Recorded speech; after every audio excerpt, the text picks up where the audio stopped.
Hello? Hi, Paul. Hey, Notify. Okay, yeah, I see that you're in a predicament in the game. Mm-hmm. Um, um, so what do you think about the whole Mastercard and Visa? I'm sorry, could you speak again? I just want to make sure OBS is capturing your audio. Um, Okay. Yep. what do you think about the whole Mastercard and Visa? MasterCard. I think it is good in terms of the what we're trying to accomplish with Russia, which is to put like literally throw the entire kitchen sink at Russia. So in that sense, I think it's good, but like obviously it's gonna hurt like your average everyday Russian more so the than like the wealthy oligarchs. Obviously, I think that's like a obvious statement. I don't think I mentioned this on stream, so I'll quickly summarize it. I think today Mastercard and Visa came out and said that they're going to stop all operations in Russia. So all of the payment processing that they perform for like Russian customers, all of that is over. And as of 2020, it looks like 75% of all payment transactions were performed by either Visa or Mastercard. So it's going to be a real big impact for most Russian consumers. Yeah, I guess my question is then is like the only benefit of this just like virtue signaling? Uh, Look at how hard we are doing on Russia for doing. right, right. If that's the only benefit, I think that we well enough established that with cutting them off from SWIFT and all the other sanctions that we've imposed on. Mm-hmm. I don't know how necessary it is to just fucking destroy like the average Russian civilian's life, and even if it is good for the virtue signaling reasons, Mm-hmm. I think that the people like clapping like seals about it are just really deplorable individuals. I think that it should be somber at the very least, right? Even if you think it's Mm-hmm. necessary, you should be you should somberly agree with this, with the Mastercard and Visa. I Yeah. don't know how much I think that it's going to be that useful, even for the virtue signaling purpose, because I think that at a certain point you Mm-hmm. get such low diminishing returns that it's like, what's the point, you know? Right. Especially when it's just going to hurt civilians so much. And as we can see, right, from Morning Consult study, like Morning Consult survey, Mm-hmm. this is all these sanctions have not made Russian citizens hate Russia more, right? Yeah. It's made them hate It's the made West. Yeah, it's made them hate the West more, and we can see this in patterns with sanctions everywhere, like Iran. We can see this in Iran. We can see this in Cuba. We can see this in North Korea. Right? Yeah. It just makes them hate the West more. Now you could say, "Oh, that's because of propaganda," but still, nonetheless, the fact is that they dislike the West less, and we can probably consider that when people impose sanctions, this is going to make the domestic country ramp up propaganda, and that's probably going to make in part going to contribute to why they hate it more, why they hate the West more.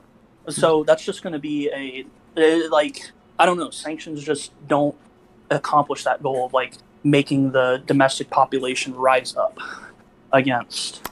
It makes maybe some of the domestic population rise up, but I think like for example the people who were inspired by Alexei Navalny Mm-hmm. in Russia were already protesting, right? Yeah. They didn't need these sanctions to protest, right? They were already protesting against the Ukrainian war without the sanctions. Yeah. Um, I know that's a very big popular talking point in support of sanctions, that it'll cause the domestic population to rise up against unfavorable governments. Though I think the reason they're going really, really hard, like as hard as possible here, is they're trying to, it seems to me, to bankrupt, or rather cripple Russia's economic ability to finance the current war effort. It seems to be what they're trying to go for, with cutting them off from all international financing and trying to impose some import restrictions as well. It seems to be the case that they just want to. So here's my thinking. They're trying to impose maximum financial sanctions on them to hurt their ability to finance the war, and at the same time they're providing as much support to the Ukrainians as possible so they can like extend, or rather help the Ukrainians bide as much time as possible.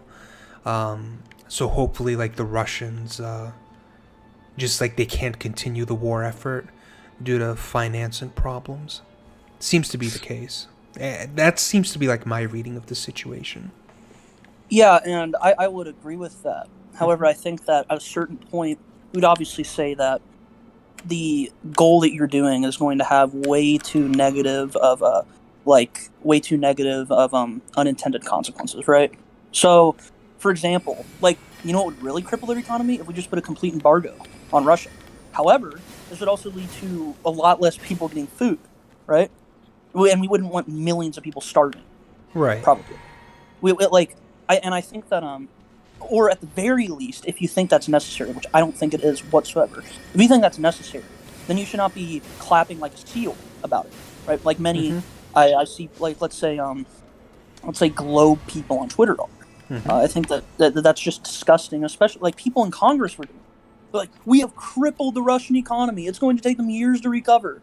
Like, that should be somber, right? Because we aren't talking about, like, they didn't say, oh, we've crippled the oligarchs' bank accounts, right? We've crippled the oligarchs' power. We've crippled the oligarchs' influence. They're just talking about the economy, which affects everyone in Russia. Yeah. Right? Probably mostly everyday citizens. That's probably who that mostly impacts. The economy is just completely disintegrating. Yeah. So I guess my question would be is that, while yes, it's going to cripple them more and cripple their ability to fund the war effort, but at some point, like, we're probably going to have like too negative of unintended consequences to where that's something that we would want to continue doing, right? Yeah, Like, I think like the relations between Russia and the West are going to be, I don't want to say permanently severed, but it's going to be like very, very bad, probably the foreseeable and even in the medium term, given like how badly we're fucking them over. I think economists are predicting like double-digit GDP decline in Russia, so it's, if there are people who are like cheering it on, I imagine it's going to be like under a jingoistic fervor, similar to like what we saw in Iraq. yeah. But I agree, like, this isn't like a good thing. Like, we should not be in this war at all. Like, I don't think this war had to happen to begin with. So the fact that we're even in a war and we're like in this position where we need to find a way to influence Russian behavior, I think it's I think we should be way more somber about it than what we saw in the State of the Union. Yes, you know? State of the Union. That was disgusting. That was just like that was revolting. I can't stand to see these are the people representing me, right? Yeah. And other people in the country, and like me, I don't know. Like there are people in the country that feel that. And that probably is represented within our government, and I think that makes it even more disappointing, right? That the population has that much of a hatred for Russia to the point where they extend it to the citizens, when that's ridiculous, right? It's like a sins of the father mentality, right? Yeah. Just because the state that they live under, right? Just because their father did something bad does not mean that they have to be held responsible, right? Exactly. Whether the kids, citizens of the state. I don't think they need to be held responsible, and I think that acting as if they do, like that one cafe in Portugal that said, "Oh, we aren't serving Russians anymore." Right. And I think, obviously, this isn't something that is particularly important. But I also think that it is something to say that a lot of, let's say, I'd say, like, let's say, like, athletes, for example, they're just, like, losing their ability to play the sport, like, do something that they love, right? And do their job. For really no fault of their own. right? Like the Russian, like for example, the Russian national team in soccer, they're not like an extension of state power. They're just like a bunch of people that play soccer together, right? Now, obviously, sports help rum up jingoistic further, but that's the case within like any country, right? So I don't know. I think that like for example, I follow like Formula One, right? The racing league. Yeah. And there's this racer that people didn't really like, and I didn't really like him either. I don't think he deserved to be there because he only got there because of the fact that his dad was a Russian oligarch and paid in. But I think that, you know, I don't think that he should just be gotten rid of because, I don't know, because of like his father or like Russia being bad. Like that probably is not great. But I also think that, you know, there's a better argument to be said that athletes can be gotten rid of because they're like millionaires, right? They're probably better collateral to have than like everyday citizens of Russia. I'd say like Russian athletes, but still it's just kind of is indicative of a broader trend within a lot of American thought on this subject, no matter where you go on the political spectrum, that the Russian people are in some part like need to be in some part or in a large part held like responsible or be punished, whether advertently or inadvertently, for the actions of their state or of their, you know. And I think we all know that Russia isn't really at best, are probably a hybrid regime, right? They're not really a democracy. Yeah, I think I would agree with that. But yeah, I don't know. I think that I was doing some more. I was talking to you about the Russo-Georgian conflict. Yes. The Russo-Georgian War last time I was on, and I read a little bit more about it. So I read a little bit more about the war in, I believe, like 1994, in which Abkhazia gained their de facto independence. And it was called the War in Abkhazia. So I found out some interesting things. I think that it just really like highlights how complicated geopolitics are, especially in that region of the world, the Caucasus. Yeah. It's pretty complicated. So essentially, what spurred on, so there have always been ethno-nationalists within Abkhazia, always, because they've been in a pretty autonomous region. They actually had their own Soviet republic during the Soviet Union. Like they had their own representation. They governed autonomously, etc. So yeah, I think that so obviously there's going to be a lot of fervor within the area, a lot of like nationalistic fervor because we want to rule ourselves. We've ruled ourselves for such a long time. We don't want to lose this. And obviously we can see how Georgia treats their autonomous region. They make them subservient to them in some form. We can look at Adija, right? Adija in about the southwest of the country. They're allowed to govern mostly autonomously, but any policy they make can be vetoed by the Georgian government. And obviously, no other place that has a high degree of autonomy would enjoy this, right? Like imagine if Estonia, every policy they passed, Finland could veto it if it did not conform with their constitution. Now, obviously, they don't really like that very much. Now, some areas don't really mind, but it seems like Abkhazia did mind a lot. There are at least specific rebels in Abkhazia, and specifically what I would describe probably as ethno-nationalists, I'd say pretty clearly. But what really spurred on the tensions that sparked the war was essentially the University of Tbilisi, which is the capital of Georgia, attempted to make the University of Sukhumi. Maybe I'm not saying that correctly, but that's not important right now. So the University of Sukhumi, with Sukhumi being the capital of Abkhazia, the de facto capital of Abkhazia, into a branch of the University of Tbilisi. Now, to make this somewhat analogous, obviously it's not completely analogous, but to think of how like an Abkhazian, right, would feel about this. Imagine if in Canada, right, the University of Toronto, probably one of their most prestigious academic institutions, if not their most prestigious, decides to say, hey, Harvard, you're going to be a branch of our university, right? A lot of people in the United States would be extremely troubled by that, right? Because that's a main portion of your intellectual culture, right? Your just culture in general being lost, gone like that, right? Because that's Harvard is a place where a lot of our like a lot of our academic prowess in the world comes from, right? And within the country, that's where we investigate a lot of like ideas that, that's where we investigate a lot of ideas that like end up impacting the world in a real way. The research that's done at that university. So obviously the University of Sukhumi and the University of Tbilisi are not nearly as prestigious as those two, but I think that really highlights how Abkhazians would feel about that. So obviously they were extremely disgruntled by this. So there ended up being terrorist attacks in the region by Abkhaz ethno-nationalists. And then Georgia decided to launch a counteroffensive and just bulldoze through Abkhazia. And then they got stuck in like a very tiny region at the top. I forgot what it's called. I don't feel like looking it up. But essentially it's like in the very north east or northwest of the country, or of the area of Abkhazia. So essentially during that time, Chechnyan rebels, so Chechnyan warlords and the Chechnyan army or whatever, the Chechnyan militia, came over and trained the Abkhaz military, the ethno-nationalists through that time, as well as a Russian battalion. The Russian battalion was also stationed in that area. And then, after this, Abkhazia launched a counteroffensive into the rest of the Abkhaz rebels launched a counteroffensive back into the rest of Abkhazia.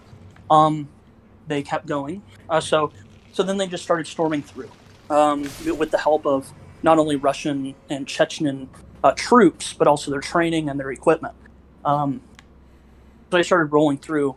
There were 3 ceasefires, I believe, made. And I have not read the specifics about the ceasefires, but essentially each ceasefire was broken by essentially the Abkhaz rebels. However, the Abkhaz rebels claim that Georgia broke the ceasefire, and I don't deny that. A state that has shown that they're willing to launch like counteroffensives instead of engaging in diplomacy would do that, right? I don't think that's out of the realm of possibility. I don't think this is just lying from the Abkhaz rebels to be violent, right? Mm-hmm. Essentially, they started storming through the country, going to try and take it back. And they, I'm just going to be real with you. The contents of what was described by a lot of the Georgian population that was killed, I believe about 3,000 people, 3,000 ethnic Georgians were killed, and about like 100 or 200,000 Georgians were displaced from their homes during it. But they described as being brutally tortured and murdered. Some of the people, some of the ethnic Georgians. So, and then they obviously pushed them all the way back. And then Russia still has a battalion there till this day. So I think that, so obviously what the ethno-nationalists did towards the Chechens and the Russians did towards the Georgians were bad. Undeniable. I think that the way Russia handled that conflict necessarily, obviously exacerbated tensions instead of engaging in diplomacy. However, I also think that it seems like Georgia has a role in exacerbating the tensions first, right? Trying to essentially, essentially in trying to exacerbate or take away a large part of the culture, right? So I'd say the academic and intellectual, institutions in a country is a big part of their culture, right? And just trying to take that away in a historically autonomous area is going to lead to a lot of unrest. So I think that they're also at fault. And I forgot to mention this as well, but Russia did not have nearly as much of involvement with Georgia when it came to the militarily funding them. But Georgia did have a weapons deal during that time with Russia, as they had just left the Soviet Union. They still had a weapons deal with the Russian Federation. So obviously both sides were funded, but obviously Abkhazia was funded. And again, I just to get to the the final point that I want to make, just reiterate, is that obviously this highlights how complicated geopolitical conflicts are. I think it also, looking at the Russo-Georgian War, or the history of Georgia and Russian-Georgian relations, really helps us understand how we got to the place we are right now. In what ways has Russia acted, right, to cause them? And I think it's important to seriously engage with the conflicts Russia had, instead of hand waving it away and saying they're evil, oh they're so bad, right? Engaging in Red Scare McCarthyist type rhetoric when it comes to them. I think that we only are able to come to meaningful solutions to conflicts, especially geopolitical ones, whenever we understand the faults and the perspectives of both sides. So that's why I think it's obviously important to understand the history here, as well as it is important to understand the history of NATO and Western involvement with Russia within that region, within Europe. To really understand how we got to this place that we are right now, and why there is a war currently happening in Ukraine. Yeah. Well, my apologies for the long-winded explanation. Do you have anything to add? I guess one thing that I want to add is no shit. God, I hate how fast these things are. I guess one thing that I want to add in like the vein of what you were saying about understanding the faults of both sides. What do you think the faults of NATO are? Because I feel like a lot of lefties seem to be extolling NATO far more than they ought to. I kind of want to get like your feeling on what NATO has done wrong, because I don't think they've been like perfect actors in its relationship with Russia. Definitely not. So I think that primarily their main issue to begin with first is that the agreement that was made with Germany, or that was made in Germany with the Soviets in 1990, there was very clear in not only statements made by all diplomats involved, the leader of West Germany talking about how there won't be no NATO will end here or something like that. NATO will not go past Germany. And with James Baker's conversation with Soviet diplomats and Gorbachev, his promises, UK diplomats' conversations with Gorbachev, it's very clear what the spirit of the treaty was. The spirit of the treaty, as well as the fact that the Warsaw Pact was just disintegrating at that time. It was collapsing. It's very clear that the spirit of the treaty was that we won't expand eastward past Germany, right? Not 1 inch eastward is the line. Yeah. So I think that now we can talk about whether they ought to maintain that treaty, and I think we can. And I think one critique is like, they made that agreement with the Soviet Union, but obviously I think it's very clear that the Russian Federation is the extension of the Soviet Union, and the fact that the Soviet Union was an extension of Russian influence and Russian desire to maintain not only regional but international influence, right? And the Russian Federation is the extension of that. Right now, they lost a lot of influence, but it's the same. They want the same thing. They want international influence, and we can talk about. Now, you could say, the Soviets were more concerned with spreading communism. But I think I would actually disagree to a large extent. Communism was just a guise for them to get more allies. I think that, for example, I believe in the civil war in Nigeria. At one point, both the United States and the Soviet Union were supporting the same side in the war. So I think that's evidence enough to say that they cared more about their pragmatic interests of spreading their influence rather than spreading communism, whatever. So I guess all I would say is that I think that the expansion eastward has definitely presented a security, has in the eyes of Russia, presented a security threat to themselves. Just like the United States would consider Mexico or Canada joining the CSTO as a security threat to them. And rightfully so, I would say. Right, because this is a military alliance that is made to further or protect the interests of a geopolitical rival of yours right on your border, right? And a pretty powerful country right on your border, and pretty powerful countries right on your border. So I think that it's understandable why Russia would then feel concerned by this. And I don't think it's unreasonable. And obviously a lot of people say, well, the Eastern European countries wanted to do it. That's something I've seen a lot. They say, the Baltic states wanted to join NATO. They were clamoring to join NATO. And I ask, okay, so we know that they wanted to join NATO, and I don't deny that. We can talk about whether they have fault too.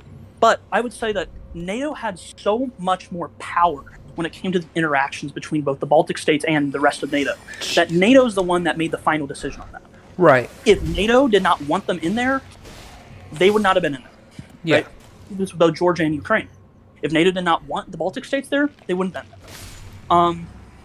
And I also think that many people are naive about what would happen if NATO had expanded all the way to Russia's border. People think, oh, well, if NATO was on Russia's border, if NATO was in Ukraine, for example, then there would be, Ukraine would be safe. They'd be safe. And maybe they'd be safe from invasion, but that's where I think the naivete comes in. That I think that invasion's not the only threat to sovereignty, which is that's the reason you'd want to join NATO, not just to protect yourself from invasion, right? That's one way your sovereignty can be threatened, but it's also just to protect your sovereignty generally. And I'd say very clearly, your sovereignty can be threatened in many more ways than one. And I think that many people who are, I like to say, complaining about the fact that, oh, well, if they had joined, if they wouldn't have gotten invaded, therefore their sovereignty couldn't have gotten infringed upon. Obviously, that's obviously that's ridiculous, because the problem is that sovereignty cannot only be infringed upon through militaristic means, right? They can be infringed upon through clandestine means, which is what I think Russia would have done in the situation that Ukraine was a part of NATO, right? We see how effective clandestine operations are for Russia right now. Imagine if they funded it even more because they felt as if it was more necessary, right, in order to spread their influence, which they most definitely could have done.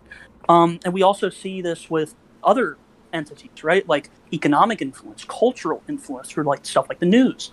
For example, like most like a lot of Western news outlets are spread all over the world, right? They influence the whole world. They control information a lot of the time in large swaths of the world. We want to talk about economic influence. We can talk about things like the World Bank, right, and the IMF. Yeah. And I think you would know more about that. But I'd say that the IMF and the World Bank, while they do some good, just like every interaction like between states does some good. I'd say that at some point, obviously there are, whether they're explicitly or not, there are some strings attached, right? If you would disagree with that, yeah. Just say so. But I think there are some strings attached to that. So I think that it's naive because the reason people think that, oh, if they join NATO, their sovereignty wouldn't be threatened. Because obviously, or they wouldn't be invaded, and therefore implicitly, like they think, oh, their sovereignty wouldn't be threatened because they wouldn't be invaded.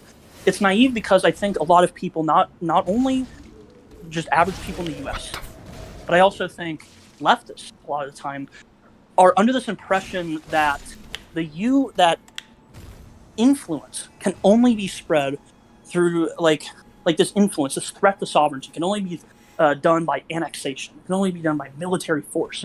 That's not true, right? Yeah. A country that is tied to a predatory loan by the World Bank is less sovereign than it was before. Yeah, right. I think they would agree as well. Yeah. Yeah, and I essentially think that that's the fault of NATO. That the fault of NATO is that they were spreading their influence without considering the agreement that they had made, right? The agreement that they had made, which has now exacerbated security. It has now exacerbated tensions with Russia, which has now led to the state in which we are in now. That's the fault I think NATO has. And then we can talk about the fault I think Ukraine has. I think Ukraine has had some dubious relations when it comes to their minority population of Russian speakers. I think that if they would have done things like make it an official language, I think that would have really, to a large extent, quelled tensions that have existed within the Russian-speaking population. And not all Russian speakers feel that way, but there seems to be a large portion that do, especially in the Donbass. And we can say like, oh, well, the Donbass was all propaganda, but the problem is people have to be primed to accept propaganda, right? And the propaganda that Russia put in the Donbass was almost immediately effective, right? Yeah. The reason it was almost immediately effective is because they were primed to think that. They were primed to possibly accept something like that. Why were they primed to accept something like that? Well, I would say it's because a lot of the policies of the Ukrainian government when it came to Russian speakers. And we can also talk about how Ukraine did not abide by the Minsk II agreement and they actively rejected it because of the fact that, oh, we signed it under duress, which seems extremely unlikely considering it was a multilateral agreement facilitated by Belarus, which was at that time a mostly neutral actor. Obviously, they were more close with Russia at that time still. They were a mostly neutral actor, as well as France and Germany, two of the most powerful countries in Europe, right? So that's why I think that, and that's the fault I think that like all, I guess, main sides in this conflict would have. Okay. I think I would agree with that, though. I think I think most people would, because I think there were like a few points that I wanted to address. One being, I think most states are under the understanding that in a globalized world, you're always going to give up some level of sovereignty just to cooperate and trade with other people. And I think that level of sovereignty is like a buy-in for like working in current modern day society. But being annexed or being invaded, that doesn't seem to be like a loss of sovereignty that anybody like wants to tolerate, right? I don't know if you're familiar with this, but I do agree that you can use soft power to like exert force over a country or to deprive them of sovereignty, so to speak. I think an example of this was David Cameron and Barack Obama were having a press conference, and one of the reporters asked Obama, in effect, if Britain were to leave the United Kingdom, would there be interest on the part of the United States to engage, like, write up a trade deal between the UK and the US? And Obama said no. If the UK were to leave, we would prioritize a trade deal with the European Union and a bunch of other countries. The United Kingdom would, in effect, be at the back of the queue or the back of the line. And a lot of British people were upset by that because they felt like it was essentially foreign interference in the Brexit referendum, having the American president, the most powerful guy on the planet, basically tell the United Kingdom, if you choose to do Brexit, then we're going to put you at the back of the line for all of the nice trade deals and all the good business arrangements that we're trying to make with the rest of the world. So I think you could consider that like foreign pressure and like a way to strip Britain of its sovereignty in a like a non-direct way, but I think most people accept that's just what's going to happen in the modern world. So I think that the difference Mm-hmm. is a lack of choice, a lack of power. I think that the UK, Mm-hmm. with all their faults, I think they have the ability. It would have severely hurt them, but I think that they have the power to be able to not have a trade deal with the US and still be like they could still have a trade deal with the EU. They would still have a trade deal with the EU, most definitely, because the EU benefits a lot from that. So does the UK. The UK would also have trade relations with everyone else. They're still part of institutions like the World Bank, I believe, right? They still have like say in that. So I think that with the UK, it's much different than a situation like I don't know, Togo, for example. Like if you're Togo, you are already on razor thin margins when it comes to your money because you're not a currency independent country. You're already on razor thin margins. It's all dependent on the dollar. So really, in order to get any more like let's say liquidity or financial capability, you have to go to either two sources, right? You have to go to the West, or the West Bank or the IMF, or you have to go to China, right? Those are the only two things. So I'd say in that form, I don't know if they're really willing to give up as much sovereignty as is done by the loans that are given by both the Belt and Road Initiative or by the World Bank slash IMF. I think that they are not actually engaging in that transaction as like even close to I'd say they're being coerced to even be forced to engage in that transaction. Mm-hmm. And then we can see because for example, what's stopping like a country like let's say China, and I don't think this ended up being true, but there were reports that apparently like they just seized the only Ugandan airport that they helped build. Yeah. Right. What stopped? Like they could just do that. They could just be like, okay, we're going to cripple your country because you're not doing what we want. Mm-hmm. Is that really an amount of sovereignty that any country would want to give up willingly? I don't think so. Mm-hmm. I think that the reason they give up that sovereignty is because they don't have the power to not do so. Yeah.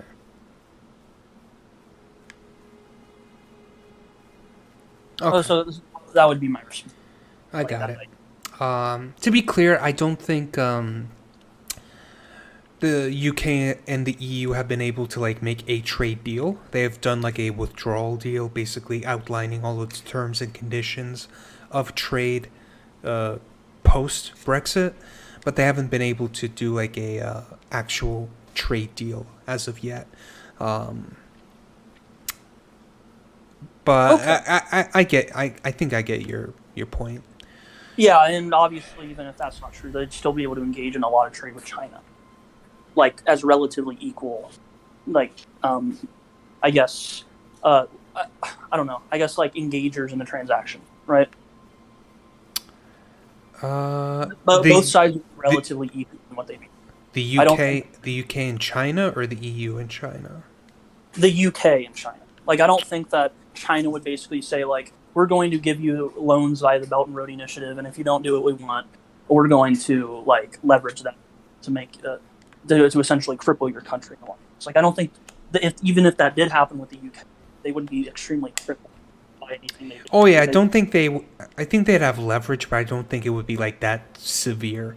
I'm just outlining that even developed states have pressure put on their sovereignty. It's not like developed countries can really like do whatever they want freely. Like they are bound.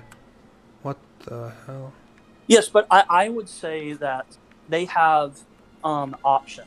I'd say that they have the ability to, let's say, willingly do that stuff. They can have pressure placed on them, but that pressure is just that pressure. It's not, I wouldn't say it's coercion. I'd say that in the form with I wouldn't say they're coerced to engage in that. Like they're not like whenever the U.S. says that, right? They're not going to immediately think, "Oh shit, we can't leave the EU." Right? They're going to think, "Oh, maybe that I don't know if that's really good for us to leave the EU then." But they're going to consider that, but it's not going to be like, "Oh shit, we literally cannot leave the EU." Whereas something like, let's say, Uganda or an African country that is benefiting from the Belt and Road Initiative loans or infrastructure like development, is going to be crippled if China says, "Okay, we're not doing business with you." They literally have to stop doing whatever they're doing and do what China wants. They have no other choice. Right? While the UK, while they would be hurt, they do have another choice. Right?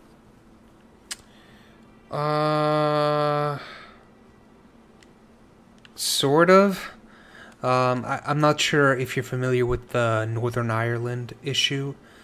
Basically, they have to create a customs border, like within their own country, to prevent having like a hard border between the Republic of Ireland and Northern Ireland. I know this is like a unique case for Brexit because this is like primarily economic trade issues, but given like the unique structure of the UK, they basically did have to give up some sovereignty, which the Conservatives were fucking pissed about. They even sacked Theresa May as Prime Minister because they just couldn't accept the fact that if you're like in Scotland, for example, and like you're producing something and you have to ship like a half-made product to Northern Ireland for it to be finished being assembled, you would have to pass it over a customs border and pay whatever tariffs are applicable. So basically, Northern Ireland would stay within the customs union and the single market, I believe. So I guess what I'm saying is that they have the so I wouldn't disagree that that's probably a loss of sovereignty, right? Like not having really the whole world under your thumb is a loss of sovereignty. But what I would say is that they had a choice in doing that. I don't think that a lot of African countries that benefit, or a lot of Southeast Asian countries that benefit from loans from the World Bank have an option. I don't think they do, right? Yeah, the UK has more of an option, I agree. I'm just saying that when we're talking about loss of sovereignty, this is something that every state is going to experience to a certain degree.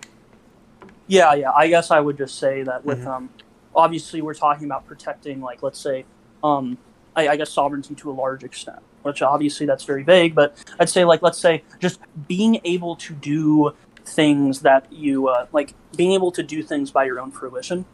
Like, for example, I think that if there is a large amount of clandestine operations engaged in your country that largely destabilized it, right, as well as a mass propaganda campaign, that would like highly limit your ability to do things by your own. Yeah, I think I would agree. Yeah, and obviously that's the same thing with like a World Bank or IMF. I think that obviously it would limit it to some extent with the UK, but I still think that they'll be able to do a lot of things by their own fruition still, or most things. They still have a high capacity for it. I don't think that like I don't know. I don't think that like Eswatini does, for example. Yeah. That's all I'd say on that. But I get what you're saying. I definitely agree that in any international organization, you're going to be losing some sovereignty. But I would also say that, obviously, this is to a much less degree than like what we're talking about when we say when we're talking about like predatory loans from like the World Bank or the World Bank / IMF or China via the Belt. Yeah. There's Okay. a world of difference. Okay, I think I agree there. One question that I wanted to ask you is, do you think we'd be better off if Ukraine had joined NATO back in the early 2000s when Russia couldn't really do anything about it militarily? No, I think I think I may have implicitly explained this, but I guess it depends on what you mean. So, it like in a better place, like meaning what? Like Ukraine is in a better place, or the world's in a better place, or what? Like, Do you think we would be more secure in terms of like no military, like boots on the ground conflict if Ukraine had joined NATO along with the Baltic states in the early 2000s? I think that we may be at I don't know. So I think that obviously there's going to be more hesitancy, but I think that the amount of tension, right, with the same amount of tensions, let's say from now and then, like if let's say in the counterfactual war that we're constructing, there's the same amount of tensions in both worlds. I'd say that obviously there's going to be less likelihood of Russia putting boots on the ground if Ukraine were part of NATO. However, I think that we would also have to consider just how much that would increase tensions between the United States, between the West and Russia, and I think that would expand it considerably. So I think in that form, I don't really know how much more secure it would make us. Like obviously, assuming all else equal, sure, but obviously that's not what we'd be talking about. Like we're not assuming all else equal. We're seeing like what else would change, and I think that what else would change is the fact that tensions would be a lot higher. They would be a lot higher, and also we have to consider that obviously with just Ukraine specifically, Russia would probably divert a lot more funds into their intelligence operations, and obviously Russia would no matter what world we're living in, they were going to essentially get themselves up back to capacity, so to speak. They were going to get themselves up back to capacity to be a pretty substantial player on at least the European stage, right, or the regional stage, and maybe in the world stage.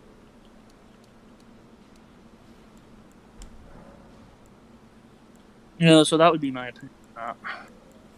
Okay. All right. One other question. What do you think of John Mearsheimer's argument about the West bearing the responsibility for this issue with Ukraine? So I've done some looking into offensive realism. I think I need to do a lot more looking into like those theories of international relations, like international relations theory. Do some more looking into that. But from what I know, I think that offensive realism has some flaws. I think it's broadly agreeable. So I think that I would agree with Mearsheimer on the fact that they have a large amount of responsibility. But I also think that Russia has some responsibility on why nations would even want to join NATO in the first place, right? Mm-hmm. So I think that they both share responsibility, because both of them are obviously furthering their interests. So we can talk about like, okay, why does Russia feel as if they need to do this? We can say, well, it's because of what NATO does. But we can also say, okay, why did NATO feel as if they needed to do what they need to do? Why did Estonia, Lithuania, and Latvia feel as if they needed to do what they did, right? Probably because of Russia. So I think that with offensive realism, obviously, we can say that the furthering of the interests of each state are going to be, like, the furthering of the interests of each state are going to be, like, they're going to, like, interact with each other because they're both great powers, as Mearsheimer would say. So I think that the people saying that, like, oh, John Mearsheimer's stupid are much more dumb than he is. I don't know, like a Destiny. I think that I don't even think Destiny knows shit about any international relations scholarship. But I think that obviously offensive realism has some flaws, and John Mearsheimer is not a perfect scholar. I think he, obviously, first one thing, his predictions, like his specific predictions on like dates of things happening, have been awful. They've been bad. Like, I think one time he said that like NATO would completely dissolve by this time, which is ridiculous. Obviously, that obviously did not end up being true. The opposite of the truth, right? We've seen NATO expand more and more. So yeah, I think that there is a lot of truth in what he said, but I don't think he's wholly correct in the fact that the U.S. bears all the responsibility for the conflict. Okay, I think I agree with that. Do you think within his worldview that Eastern Europe is just like condemned to be a buffer state for either side? Within his worldview, yeah, okay, so essentially his idea, I could read you off some of the tenets of offensive realism, but I don't think either of us are interested in them. I think that, so essentially one of his ideas is that the international stage is inherently anarchic, and the fact there is no international body. The highest form of engagement on the international stage are states, right? So obviously the states that are more powerful are going to be able to do more. And they're the ones who run the world, right? The United States, the EU, Russia, China, they're the ones that run the world. It's not Estonia, right? Yeah. They're not the ones that run the world. So under that purview, because of the fact that he believes that large powers are the ones that control what happens in the world, even within international organizations, for example, like international organizations do not bind, like they do not subvert the will of nation states, right? They subvert to the will of nation states, specifically of like the most powerful nation states. So for that reason, I think that under his worldview, yes. And I think that we also have to agree that I think to a large extent, they don't have as much autonomy as a lot of people who actually John Mearsheimer like to believe. And I don't think that Estonia has a great deal of autonomy when it comes to the world stage, right? I think that obviously domestically, and I think they have more autonomy maybe than Mearsheimer would consider. But I still think that their scope of what they want to do and of what they can do is so severely limited that they're essentially subservient to the interests of one side or the other, unless they completely isolate themselves, right? They completely isolate themselves for internal security. But Mearsheimer would say that in the modern day that doesn't happen. Essentially, states don't completely isolate themselves internally, for the most part, and that instead they want to expand their. And obviously, if states don't have the ability to expand their influence, they're not being able to fulfill the purpose of a state under Mearsheimer. So they're failing unless they have to latch on to something else, like to ostensibly push the interests of their state, right? And that is the West. Right. Estonia latched on to the West to quote unquote further their interests. But what are the real interests being pushed by the West? It's that of the United States, the EUs, and the UKs, right? That's who's pushing. So I think the idea that Estonia has a lot more autonomy, that would be more of a defensive realist idea, that essentially the main focus of nation states is to maintain internal security, right? To maintain as much security as possible. That is the idea. However, I don't think that's true. I don't think that's what nation states want to do. Nation states want to have more influence.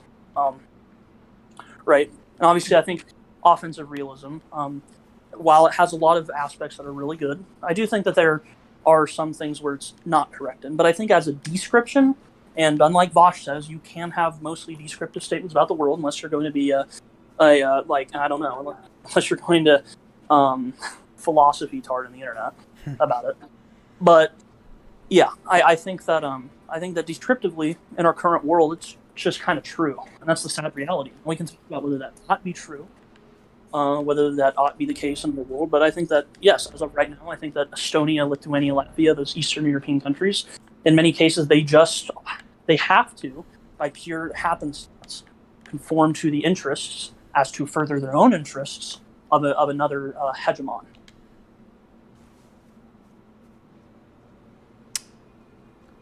Right. Okay. Do you so do you so you don't agree then that, well, wait a second. So the notion that the Eastern European states are essentially like they're either going to be a buffer state for NATO or for Russia, and they really have like no way to actually like express their own will. That's more of a descriptive than a prescriptive statement on John Mearsheimer's part, right? I think that John Mearsheimer can make it descriptive. I think that I would need to look at what Mearsheimer has said, more specifically, in a lot of his papers and a lot of his lectures on offensive realism, specifically, not just his Ukraine paper. But I think that he does it prescriptively as well, from what I've heard, which I would disagree. I would disagree that prescriptively that should be the case. I think that descriptively, I think that the fact that this is true with states, and I think it has been true for, I think, like a long time, ever since the modern conception of a state has come about. Right? Yeah. I think that this is like a great argument for, I don't know, at least like a limiting of, let's say, like states. Now that's not to say that states are completely useless, but maybe we should put a lack of emphasis on being a nation state, instead like having a more international like a tribunal source, right? Like having a more powerful and meaningful United Nations, for example, right? That isn't like just subservient to the great power, like, because the only thing that actually is of use in the United Nations is the Security Council. And any action done by the Security Council can just be gotten rid of by any of the 5 great powers, right, on the council. Yeah. Right? So like France, UK, United States, China, and Russia. It can just be done away with like that. And that's a huge flaw. That's a huge flaw. So I think it brings up an interesting conversation, just more broadly on the efficacy of nation states and what we can do to maybe change like how states operate, or maybe if it's inherent to nation states and how they operate, what other thing can we change? What other thing can we do to make them not operate that way, or not have, or like operate in a different way, right? Or have like just the world operate on a different, like a different paradigm than nation states. Yeah, I think my conception of that would be like supranational organizations like the EU, I think. Yeah, That's probably like the best way forward, at least from what we've seen so far. Oh yeah, as of right now, I think that's the best way forward. But obviously, that's going to at some point that's also going to crumble, right? So I think the same fundamental problems may spring up in the supranational organization. Like, yeah, could be. Like we just want to spread our influence, right? That's what we want. We want to spread our influence as much as possible. And I think if that happens, obviously, then we need to reconsider. But I think that that's a good way you can go about it. Like, for example, if there's a policy tomorrow to make a North American union between Canada and the U.S., I would do it. I would do it immediately. Like, what would you say are the harms to that? The harms between like a union between the U.S. and Canada? Yeah. I think probably like currency harmonization would be an issue. Maybe defense probably would be another issue. Healthcare. I think there would be like a lot of different issues that would arise there. God. But do you think that overall it would be bad or good? I think overall it would be good. Like there would be like growing pains, but I think would Yeah, be like, overall good. Yeah. would you be for like an Amero, like instead of like the dollar, like we switch to the Amero, or some type of currency for both the U.S. and Canada share? Yeah. Oh shit. Shit. Like it, literally, what it could be, right, is that it could just be the U.S. dollar, except you change it to the Amero, right? Mm-hmm. Change the name.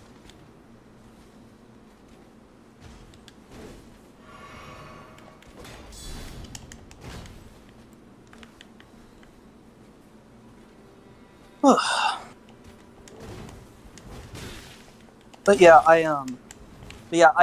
don't agree. I need to do a lot more reading on it. I think it's a really interesting subject. I think international relations are really interesting. But yeah, I think that offensive realism has some flaws. But also, speaking of other things, I saw that you're gonna go see Batman, the Batman tomorrow. Yes, I will. I really liked it. It was a really good movie. I thought the political message was pretty good, and I thought it was an interesting take on the Batman character. I would say that one thing I see. This is all I would say. I think that Ben Shapiro's idea of like how they hate the character.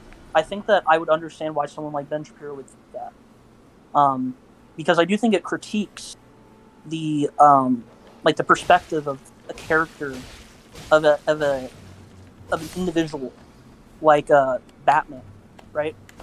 And his ideals, his ideology, his action.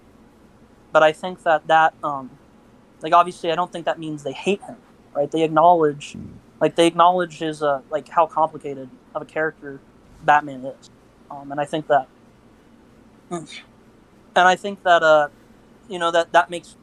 that's what makes it, I think, like a actual good movie, and not just like good for a superhero movie, you know? Because I think most superhero movies kind of suck ass. They're kind of bad.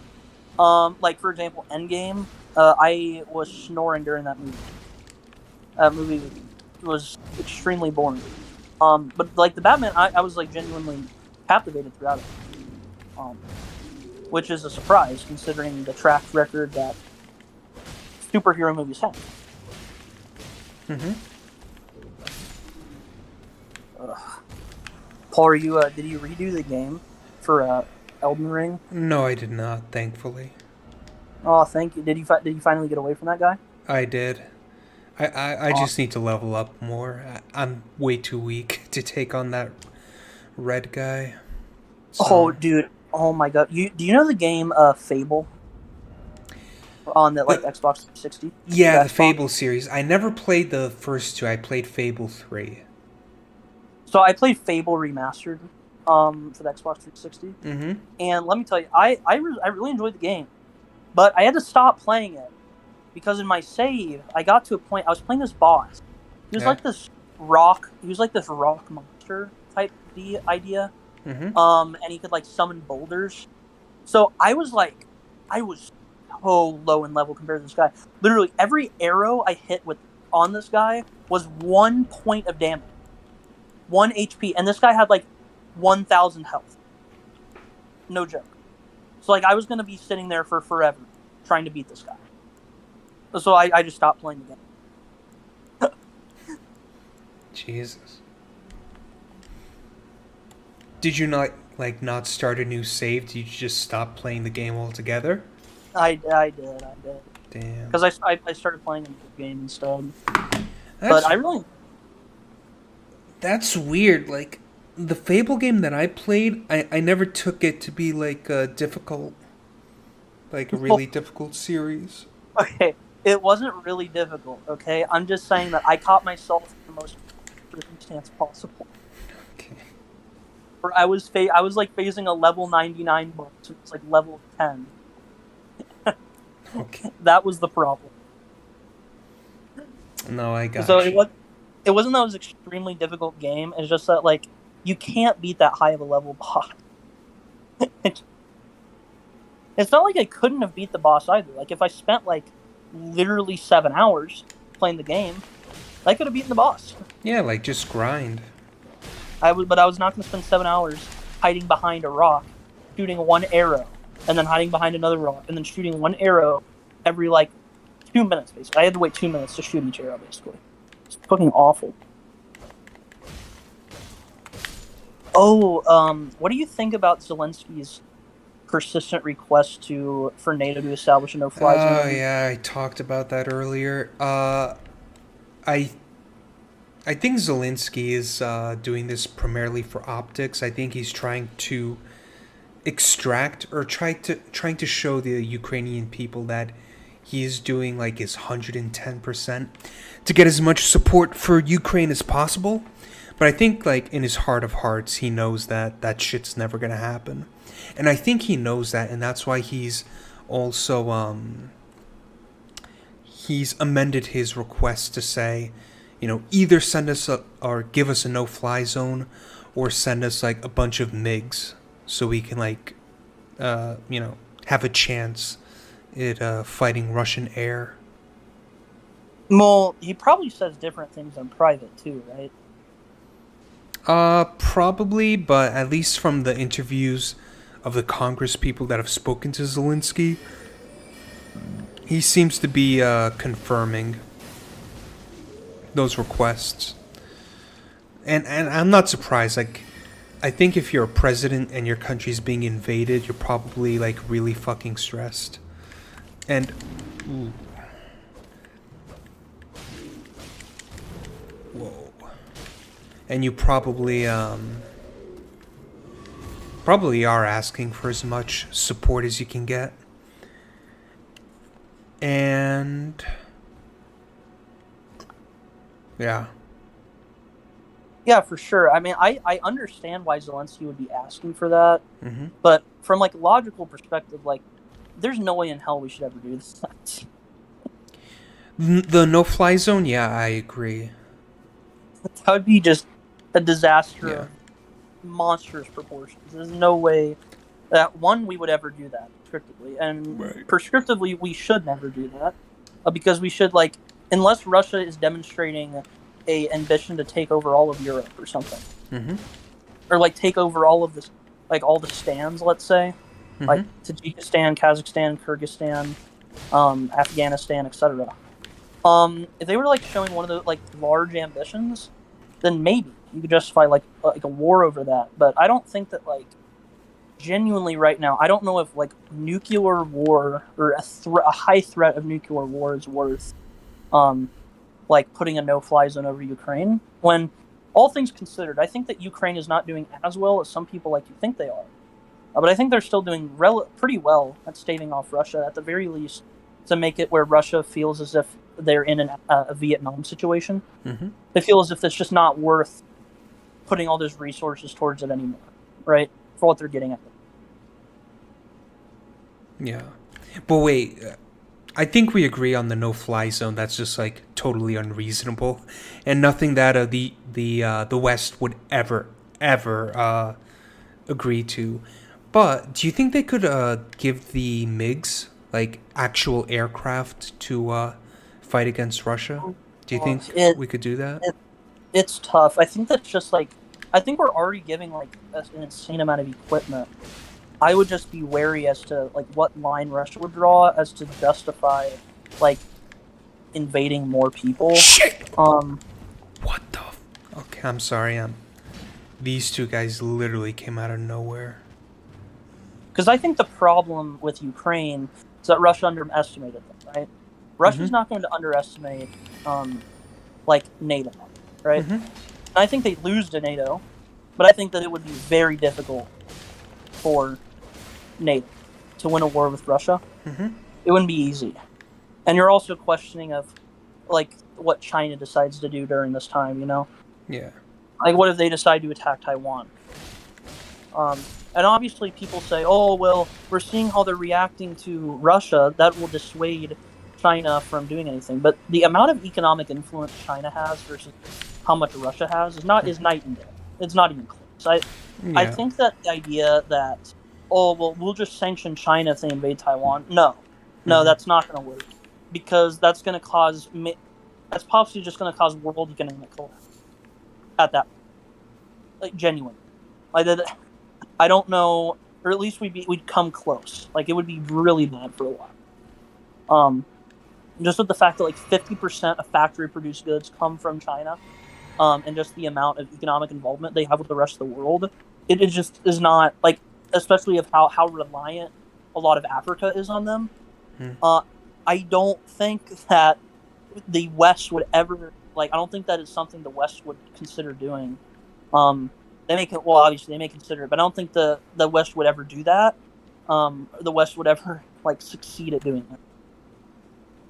Because at that point it'll just be a waiting game, right? It'll just be like, okay, who's gonna fall first? Because that's not gonna be like. I guess I would ask, like, would you agree with my description that could cause like genuine economic collapse if we were to like put as severe sanctions on China as we did on Russia? Yeah, I think we're way more dependent on China than we are on Russia. So any sort of, like, if we were to do sanctions on the same scale that we're doing to Russia, to China, I think we would be like so fucked. Like there's just no chance, no shot that we could ever do that. Yeah, because I think we're gonna be largely negatively affected by these sanctions on Russia in due time. Like, I think the fucking gas prices are going to be insane. For example, now I don't know if the U.S. will use some of their emergency reserves, but I think that'll only stave it off so long, right? They can't just pump in all of their emergency reserves. Yeah. For example, but speaking of which, now that you bring up China, do you think this will cause Russia to become more aligned with like China and India? Like they'll create like their own economic and security alliance amongst themselves? Seems to be that Haas, the infrared guy, he seems to believe that Russia will stave off the sanctions by relying on China and others in that orbit. So for one thing, I think that's naive, because I don't think that Russia is going to be able to stave off these sanctions fully. Like, they may be able to like limit the impact, but I think the impact's already been pretty clear. Yeah. The Moscow Stock Exchange has been closed for like how many days at this point? 4 days. It's been a while. Yeah. Yeah. It's been. I don't know when it's going to open back up. And also, Putin has announced spending 1 trillion rubles, or about $10 billion on buying stocks in companies into the social wealth fund. So essentially, like, consolidating more industry into the state. So I think that people overestimate how that will help Russia, but I think that in the short term, in the long term, I think they were already doing that. I think that the de-dollarization efforts between both Russia and China were already under. I think that, and obviously now I think that China will not be wanting to include the ruble in those de-dollarization efforts, but they will definitely still include the yuan, for example. And I think India, and I'm doubtful of whether India would want to do that. India has pretty close relations with the West, right? Yeah. I don't know why they just want to throw that away to be with Russia, right? Especially since, like, Modi seems very in power now, but even these very powerful leaders in democracies at some point lose their, they lose unless they just make it not a democracy anymore, which is very well possible within the BJP. That I don't doubt that they would do that. But I don't know. I think that they will definitely somehow somewhat stifle the effects of the sanctions, and the fact that they won't be as bad. They'll still be extremely bad, and they won't be able to completely rely on China and India. As well as, I thought I saw a post from Noah Smith, on Twitter, or on Substack, about how the Chinese and Russian economies are not particularly complementary, and I wanted to know what you thought about that. Oh no, sorry. I didn't see that about Noah Smith. I saw that by Paul Krugman, rather. Krugman, I saw that from.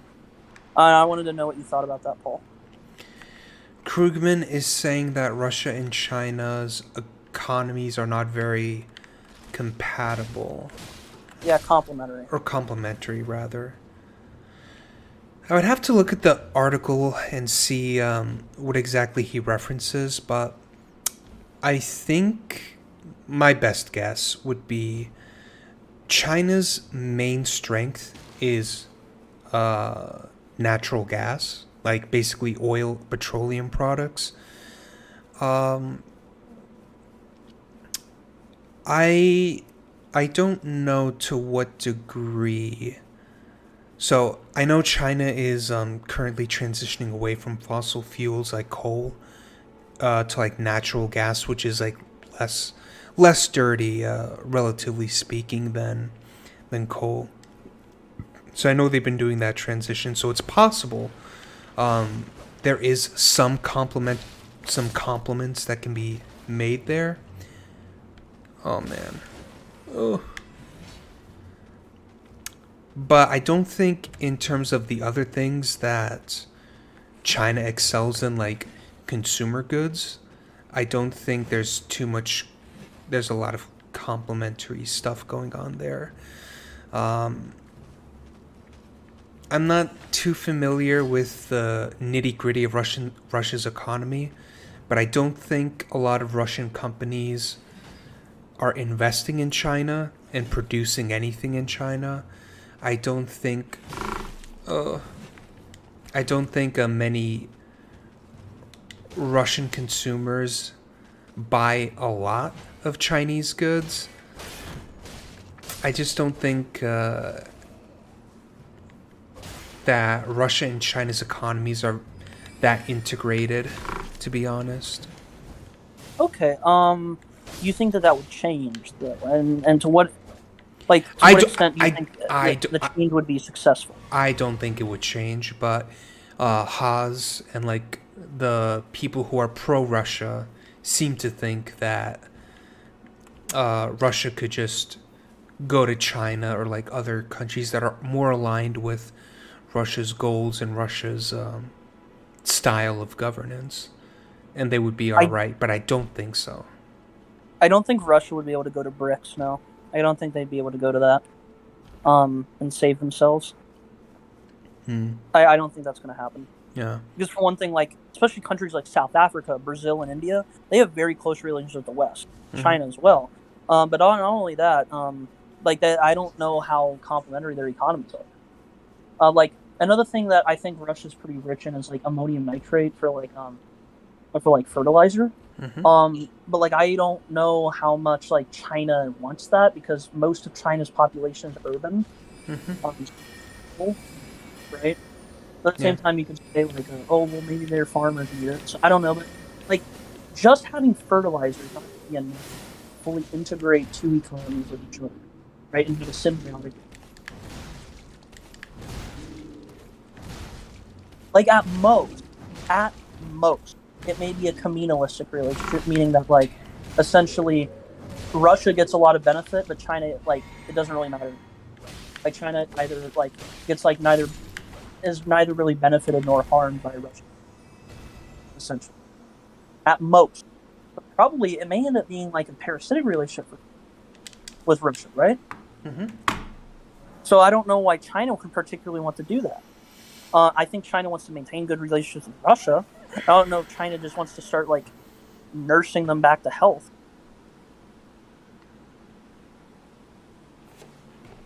I don't see why they would want to do that. Unless they just decide to like say, okay, now we're going to make a different hegemony. Again, I don't think China and Russia have very compatible things with hegemony, right? Because like, for example, were China and the USSR very compatible during like the Cold War? I know that like Mao Zedong had like much closer like was like a gateway for Nixon to engage in détente foreign policy, right? Yeah. So I don't know how much China and Russia and the Soviet Union even had great relations back then. You know, so because of that, I don't know how much of that is because of the fact that they just didn't really have a lot of economic compatibility. Like they didn't really need each other, so they didn't engage in a strong economic relationship. But I definitely do think they'll probably strengthen diplomatic ties, maybe. But I don't think they'll strengthen. And if they do strengthen economic ties, I don't really know how much that would benefit China or benefit Russia. I'm not sure either. I think that was all the questions that I had for you. It's like almost midnight, and I gotta go to bed. Real quick, I just have one. Like, I guess the only thing that maybe they could do is just scrap the ruble and like take on the yuan or something. But that obviously that sounds very unrealistic, and two, I don't know why. Like, that'd be like fucking nuclear. Just like, yes, we're now going to. China's going to be like, yes, we're now going to weaken our currency to bring. I don't know why they do that. But yeah, it was nice talking with you. Have a good night. Likewise. Sleep.